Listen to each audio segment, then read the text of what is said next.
안녕하세요. 부동산을 보는 눈 리얼아이 박감사입니다.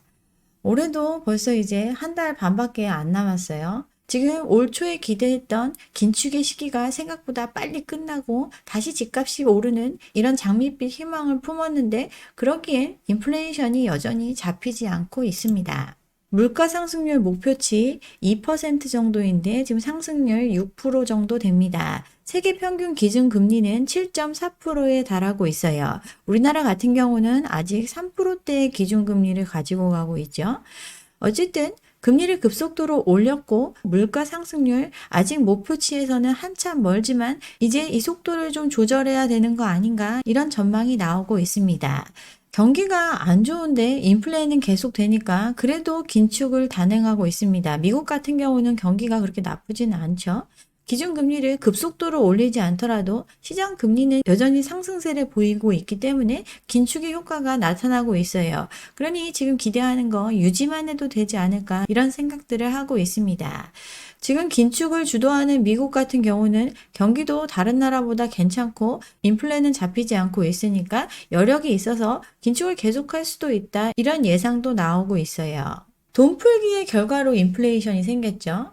인플레만 잡힌다면 다시 풀고 싶은 마음입니다. 왜 그렇죠? 빚으로 키운 몸집을 줄이는 고통을 겪고 싶지 않기 때문입니다. 금리를 더 이상 올리지 않더라도 충분히 조정받고 있다면 안 올리고 싶은 마음인 거죠.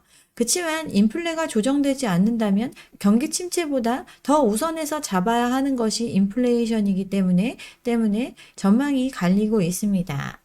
경기 침체보다 무서운 거 인플레, 그만큼 무서운 이유 바로 생존의 문제이기 때문입니다. 근데 이 생존과 직결되는 물가 문제가 수치적으로 5% 정도씩 계속 증가하는 모습을 나타내고 있습니다. 기대 인플레이션이 또 올라가고 있죠. 현재 갖고 있는 정보 하에서 예상되는 미래의 물가 상승률을 기대 인플레이션이라고 하는 건데 앞으로 더 오를 거라고 예상을 하면 실제 사재기로 이어지죠. 사재기가 나타나면 실질 인플레이션 상승으로 이어질 수 있기 때문에 이 기대 인플레이션이 상승하고 있다는 것, 이건 앞으로 인플레가 현격하게 낮아지기 어려움을 의미하고 이 얘기는 상당 기간 고금리를 가져갈 수밖에 없음을 의미합니다. 중동 리스크가 발생을 했고 그래서 기대 인플레이션이 다시 올라가게 됐습니다. 금리 전망은 더 뛰었죠. 금리가 더 오를 걸로 예상되고 물가도 잡히지 않을 걸로 생각이 되니까 집값을 포함한 자산시장의 전망은 하락세로 반전을 했습니다. 미국 기대 인플레이션 계속 올라가고 있죠. 우리나라 같은 경우는 앞으로 경기가 더 안 좋아질 걸로 많은 사람들이 예상을 하고 있습니다. 하반기엔 좋아질 수 있을 거다라는 기대, 그리고 약간의 돈풀기에 힘입어 집값도 오르고 하니 지갑을 열었었는데 아닌 걸 알게 되니까 다시 심리가 얼어붙고 있습니다. 소비자 심리 지수 지금 떨어지고 있는데 앞으로 내가 소비를 늘려도 된다는 믿음이 점점 약해지고 있어요. 힘든 시기가 올 거라는 걸 인식하고 있는 거죠. 심리는 이처럼 주어진 상황에 의해서 영향을 받습니다. 즉, 팩트의 기초에서 자유로울 수가 없어요.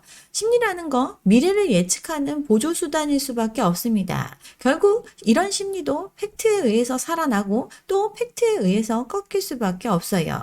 인플레이션 같은 경우는 실제 생존을 위한 소비와 직결되어 있기 때문에 앞으로 물가가 더 오를 거라고 생각하면 실질적인 인플레이션으로 이어질 수밖에 없습니다. 그렇지만 주택 전망 지수는 어떨까요? 주택에 대해서 앞으로 집값이 오를 거다라는 전망이 많더라도 실질적으로 돈이 없으면 그만큼 가격이 올라갈 수 없는 게 현실입니다. 심리는 많이 상승했죠. 작년 초에도 금리는 올라가도 계속해서 집값이 오를 거다라는 기대가 팽배했었지만 실제 올라간 가격에 거래가 이루어지지 않으면서 가격이 급락을 했습니다. 그러면서 심리도 바닥을 쳤어요.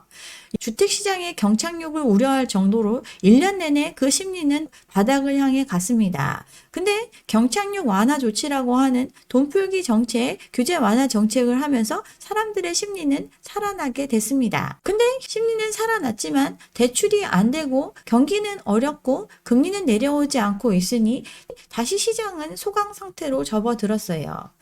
긴축의 시대의 흐름을 따르지 않으면서 생기는 부작용만 더 많이 쌓이게 됐습니다. 당장 환율이 불안한 모습을 보였죠. 하는 총재가 나와서 우리는 연준에 자유롭지 못하다고 이야기를 했습니다. 진정한 화폐라고 할 수 있는 달러, 이 달러의 유동성이 축소되고 있는데 우리는 역으로 푸는 조치를 했기 때문에 환율은 치솟아 올랐어요. 전 세계에 통용되는 기축통화가 지금 양털깎기를 진행하고 있죠. 고금리의 긴축의 과정을 겪고 있는데 우리는 부동산 시장의 경착륙, 또 PF 시장의 자금 경색 문제를 해결하기 위해서 일시적으로 돈 풀기를 했습니다. 근데 그 결과 빚은 더 많이 쌓였고 당국 간의 불협화음을 내면서까지 더 이상 대출은 늘려서 안 된다라는 목소리가 여기저기서 나오는 이 지경에 왔고 이제 와서 태세 전환하는 모습으로 나타나고 있습니다. 재화의 결제 수단 달러인데 자원은 없고 달러를 많이 가지고 있어야 이런 미국이 주도하는 양털깎기의 희생양이 되지 않을 텐데 이미 갖고 있는 달러는 환율 방어를 위해 마구잡이로 써버렸고 지금 외국인들 계속되는 고금리 상황에 달러를 빼서 다른 나라로 머니무브가 이루어지고 있습니다. 미국 같은 경우 중국이 좀 어려워진 상황이 되니까 현재 최대의 수출국이 됐고 반도체, 자동차, 한국의 주력 산업과 밀접한 관계를 맺고 있습니다. 상당 부분은 미국의 영향력 하에 있는 우리나라, 이 긴축의 시대의 흐름을 따르지 않으면서 빚만 쌓이고 외부 충격에 취약한 상태로 남겨지게 됐습니다. 원달러 환율 재작년에 1,100원대였죠. 근데 10월에 1,360원을 넘어섰습니다. 20%가 넘게 상승을 했어요. 요즘 다시 조금 조정되고는 있지만 여전히 환율은 우리가 정책을 역행한 만큼 고스란히 영향을 받고 있습니다. 강달러는 이어지고 있죠. 달러 지수 90에서 106, 17.7% 상승을 했는데 달러의 가치가 상승한 것과 대비해서 원화는 상대적으로 더 평가절하되고 있습니다. 외국인 채권 주식 계속해서 순유출을 보이고 있습니다. 7월까지만 해도 그렇게 많이 빠져나가진 않았는데 8월, 9월 계속해서 우리나라에서 자금을 빼가고 있습니다. 미국이 고금리 장기화 기조 지금 예상되고 있고 강달러 현상이 벌어지고 있는데 원화는 약세를 보이고 있으니 자본이 빠져나가는 것 당연한 거죠. 원화 가치 방어를 위해서 외화를 내다판 규모가 약 60억 달러에 달하는데 이러면서 갖고 있는 외환 보유액은 점점 더 줄어들고 있습니다. 자본 유출을 막고 환율에 대응하기 위해서는 기준금리를 올리는 게 기본이죠. 그렇지만 국내 경제 상황도 안 좋고 지금 갖고 있는 부채 문제 터지기 일보 직전이니 기준금리를 올리는 조치 시도도 못하고 있습니다. 그러니 계속 빠져나갈 수밖에 없겠죠. 달러가 떨어지면 우리 수출로 먹고 사는 나라니까 오히려 수출 경쟁력이 더 생기는 거 아니냐? 아니죠. 강달러 현상에도 한국의 수출은 줄어들고 있습니다. 위안화와 동조 현상을 보이죠. 금리 상승의 효과 통상적으로 1년 뒤에 반응을 하는데 올리기 시작한 지 이제 1년이 지났는데 이 상승의 효과가 시장 금리의 변동으로 나타나고 있습니다. 그래도 소득도 늘어나고 했으니 지금 집값 올라간 거 인정해야 된다. 더 떨어지는 일은 벌어지지 않을 것이다. 이런 얘기들을 하는데 물론 통화량은 계속해서 늘어나고 있습니다. 그렇지만 지금과 같은 거품을 유지해주기 위해서는 통화량의 증가 속도 또한 과거처럼 계속해서 빠르게 증가를 해야 이 가격을 유지할 수 있습니다. 가격에 미치는 중대한 요소 통화량의 증가율이고 이를 더 이상 늘리는 게 어렵다. 이런 얘기들을 자꾸 하고 있습니다. 경제 규모가 커지면서 시중의 통화량이 늘어나는 거 당연하죠. 그렇지만 이 증가의 폭이 얼마나 더 빨리 이루어지느냐에 따라서 자산 가격의 거품도 상하게 형성이 됩니다. 우리 빚내서 집 사라 하면서 가파르게 올라갔죠. 그리고 초유의 사태, 코로나를 겪으면서 더 많은 돈을 더 빠른 속도로 풀어 제꼈기 때문에 이렇게 지금 통화량 급격한 상승률을 보였어요. 거의 15년에 걸쳐서 저금리로 돈을 풀어 제꼈고 이 갈 곳 잃은 돈들은 자산시장 여기저기에 쓰이면서 부동산 불패 신화를 공고히 했습니다. 빠른 속도의 유동성 확대가 사람들의 심리를 더 자극하면서 집값이 자고 나면 오른다. 이 말을 신봉했습니다. 이런 상황에서 부동산 빡부미들 이 기회를 놓치지 않았죠. 공급 부족, 현금 부자 많다. 임대차 3법으로 전세나 놓으면 또 집값은 오른다. 온갖 얘기들을 해가면서 이 불패 신화를 더욱더 공고히 했습니다. 미국뿐 아니라 전 세계가 유동성을 풀어 제끼는 시장이었고 우리나라도 이런 폭발적인 유동성 증가의 시대에 부채를 잔뜩 늘리면서 대부분을 부동산에 집어넣습니다. 영끌, 즉 갚을 수도 없는 빚을 져가면서 집을 무조건 사고 보자 이런 패닉바잉이 일어났고 그 결과 초대형 거품이 생겨났습니다.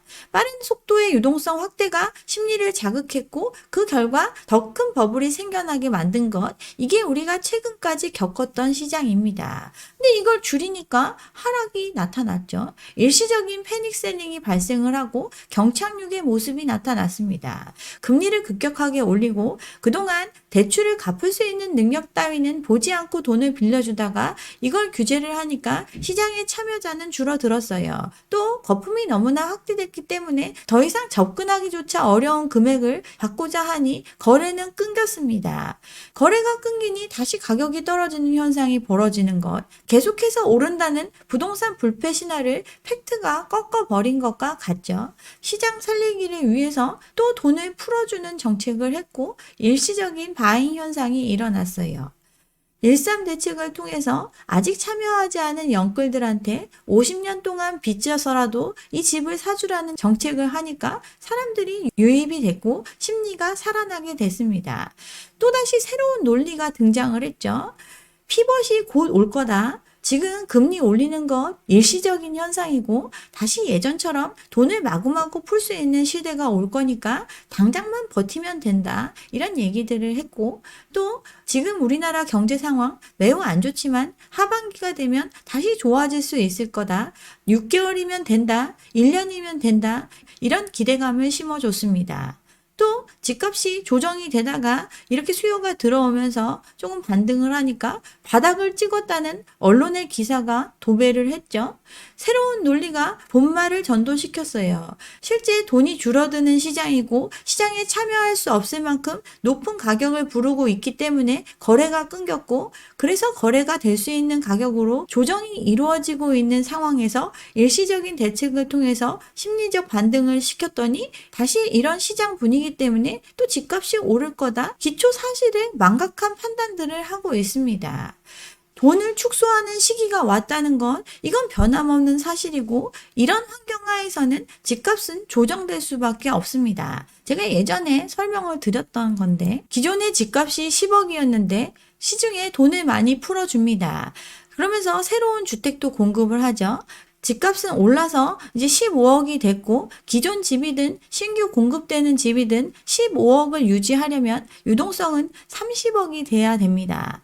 계속해서 집값이 오르려면 돈이 시장으로 계속해서 들어와 줄 수 있는 구조여야 합니다. 근데 지금은 공급은 멈추지 않았고 계속해서 이루어지고 있습니다. 여기에 시장에 들어올 수 있는 유동성은 축소된 상태입니다. 새로운 공급이 들어와서 15억 하던 집이 이제 더 많이 늘어났으니까 시장의 유동성은 60억이 필요하죠. 그럼 기존의 30억보다 60억은 돼야 집값이 유지될 수 있습니다. 이거보다 더 오르려면 더 많은 돈이 들어와 줘야 되는 거죠. 그렇지만 이 유동성이 축소돼서 30억이 아니라 20억밖에 없는 시장이 된다면 이 집값은 15억이 아니라 5억으로 다시 조정이 이루어지겠죠. 즉 공급은 늘어나 있는 상태, 여기에 유동성이 축소되는 시장이 되면 가격이 하락하는 것, 이건 변함없는 사실입니다. 지금 유동성의 축소가 이루어지고 있는 것 그래프로도 확인할 수 있죠. 긴축의 시대입니다. 과거만큼 같은 속도로 많은 양의 유동성을 풀 수 없는 구조이고 이는 유동성의 축소가 진행되고 있음을 의미합니다. 즉 기존에 경험했던 집값을 유지할 수 있는 자금이 없음을 의미하고 그렇기 때문에 디레버리징의 시기가 오면 자산 가격의 축소가 일어나게 된다. 이 얘기를 하는 겁니다. 이제 남은 건 줄어드는 유동성에 맞추어서 자산 가격이 조정되는 일밖에 남지 않았어요. 경착륙의 팩트밖에 남지 않은 시장에서 그나마 잠깐 심리가 살아나서 뛰어드는 사람이 있었지만 이 심리조차 얼어붙고 있습니다. 이제 공포의 시간이 왔어요. 서울 아파트 매물 한 달 사이에 14%가 늘어났죠. 올 초에 서울 아파트 6만 건 정도의 매물이 있었는데 지금 11월 8만 건이 넘어섰습니다. 한 달 전에도 7만 건대 초반이었죠. 계속해서 시장에 수요가 들어와 줄 수 있고 사줄 사람이 있고 돈이 있다면 이 매물도 시장에서 소화되면서 이렇게까지 늘어나지 않았을 건데 일부 거래가 되는 것 외에는 모두가 물량으로 쌓이고 있습니다. 서울 매물 건수 증가율 10% 이상인 자치구 22개구 거의 대부분이 매물이 늘어나고 있습니다. 서울뿐 아니라 수도권도 비슷한 모습을 보이고 있죠. 경기도 같은 경우 전월 대비해서 2만 건 이상 늘어났고 인천의 매물도 3만 건이 훌쩍 넘어가고 있습니다. 그동안 올 초부터 특례 보금자리론, 부동산 규제 완화 이런 걸 하면서 경착륙하던 집값을 멈추게 했었죠. 경착륙하던 집값이 멈춘다는 것, 다시 집값이 살짝 오르는 모습이 나타났다는 건데 이 살짝 오른 거에도 사람들 따라가 주질 못합니다. 작년에도 그 가격에 거래가 안 돼서 거래가 씨가 말랐던 거 이걸 보면 이 가격에 사줄 수 있는 수요가 실제로는 없음을 보여주고 있습니다. 여력이 있는 수요는 없고 오른 가격에 팔고 싶은 공급자만 있으니 거래는 안 되고 시장의 매물은 쌓이게 됩니다. 대출을 억제하기 시작하면서 자금 조달 여건은 더욱더 악화되고 있죠. 대출을 지금 집값이 오르기 때문에 억제하는 게 아닙니다. 이미 우리나라 가계부채 문제가 감당할 수 없는 수준으로 늘어났는데 여기에 추가적으로 더 늘린 상황, 더 이상 할 수 없기 때문에 대출을 억제하기 시작을 했고 시장의 금리는 아무리 눌러도 시장에 돈이 없기 때문에 더 높은 금리를 줘야만 조달할 수 있고 이로 인해서 계속해서 상승하고 있습니다.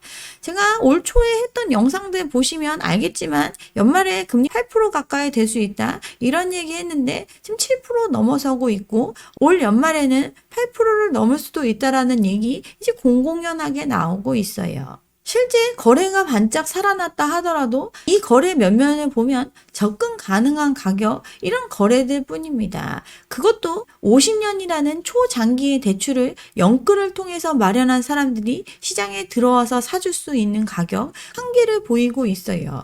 역대급 거품 때문에 더 이상 접근 가능한 매수자가 없는 게 사실입니다. 돈 안 빌려주면 못 사는 게 현실이죠.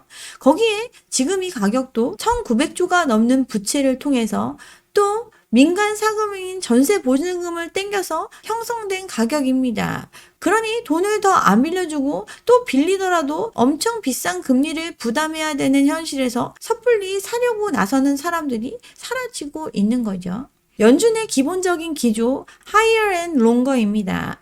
앞으로 더 이상 금리를 올리지는 않더라도 현 수준의 금리를 꽤나 장기간 물가가 잡힐 때까지 오랫동안 가져가겠다라는 게 기본적인 입장이에요. 정부 이제 태세 전환해서 이런 말도 안 되는 대출 상품 서둘러 없앴습니다. 또 전세 대출까지 이제 DSR에 편입시킬 거 이런 거 고려하고 있죠. 그러니 시장의 심리는 꺾이고 있고 공포로 다가오고 있습니다. 2년 새에 3억 손해보고 되판 사람들 수도권의 집 눈물의 손절매를 하고 있습니다.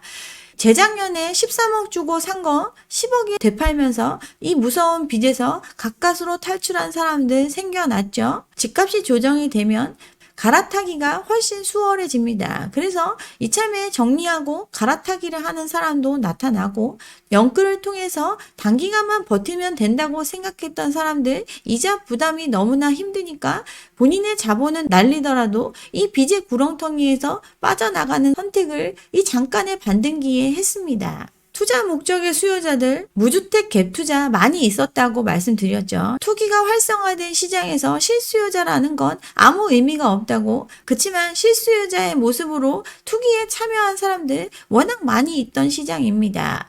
근데 소득은 상대적으로 많지 않은데 소득 대비해서 갚아야 될 돈은 점점 커지고 있으니까 손절해서 엑시트하는 사람들 또는 조금이라도 건질 게 있을 때 엑시트하는 사람들이 생겨나면서 지금의 반짝 거래로 나타났지만 앞으로는 이것도 어려운 시장이 됐습니다.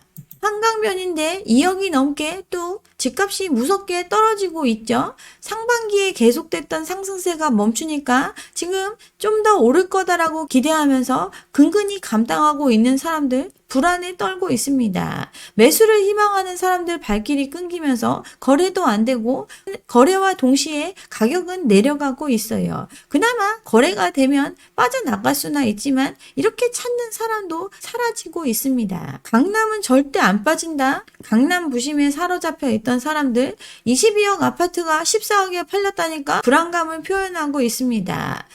재작년에 23억이 넘었던 아파트 올해 초에 19억대까지 떨어졌는데 다시 반등한다고 22억 됐다가 이번에 14억에 팔렸습니다. 물론 이 14억에 팔린 거래에 정상적인 거래로 보기에도 너무나 큰 폭의 하락으로 보여지지만 이런 거래가 사람들의 심리에 영향을 주고 있습니다. 다른 아파트 단지들도 수억씩 지금 떨어져서 거래되고 있죠. 부동산 불패 신화만 믿고 앞으로 더 집값이 오를 거다. 재건축 아파트 투자한 사람들 엄청나게 많은데 이 재건축 아파트 조합원 분양가에 분양받아서 시장에 비싸게 팔면 이 모든 빚 청산할 수 있고 나는 부자 될 수 있다. 이런 기대가 있었는데 당장 팔리지는 않고 비용만 더 많이 부담하라는 고지서를 받고 있습니다. 잠실의 한 단지 지금 거의 후분양식으로 짓고 있는데 여기 추가 부담금 1인당 1억 5천씩 더 늘어났고 당장 이 비용을 부담해야 되는 사람들 올라간 금리에 이 돈 빌려가지고 메꿔야 하는 지금 이런 위기에 처하게 됐습니다. 영끌이 한참이던 시기에 접근 가능한 금액이 모여있던 노도강에 많은 영끌들 들어갔었죠. 재건축을 통해서 미리 사놓으면 새 아파트에 살 수 있을 거다. 이런 기대감으로 40년이 넘은 11평짜리 노후 아파트를 5억씩 주고 샀습니다. 근데 부담금 한 5억 정도 더 나올 거로 얘기하고 있죠.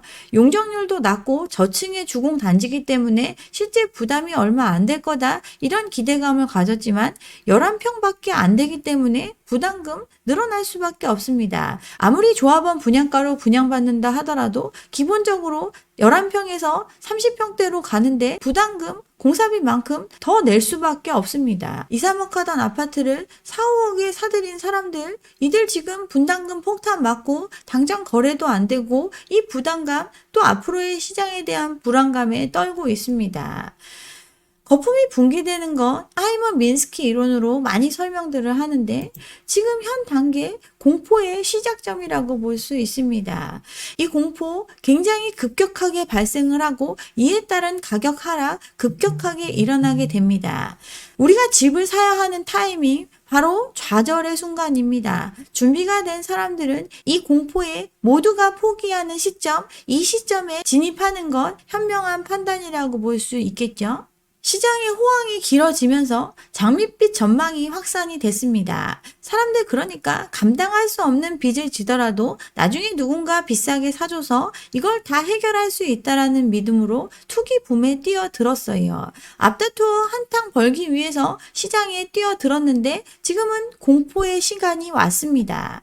2030 영끌 비투를 통해서 아파트 투기에 나섰고 지금 그 빚을 갚아내기 위해서 투잡, 쓰리잡 뛰면서 어려움을 겪고 있습니다. 이 어려움의 시간이 굉장히 짧게 지나가고 말 거라고 기대하면서 버텼는데 이 상황이 길어질 걸로 예상되니 지금 다 패닉에 빠졌어요.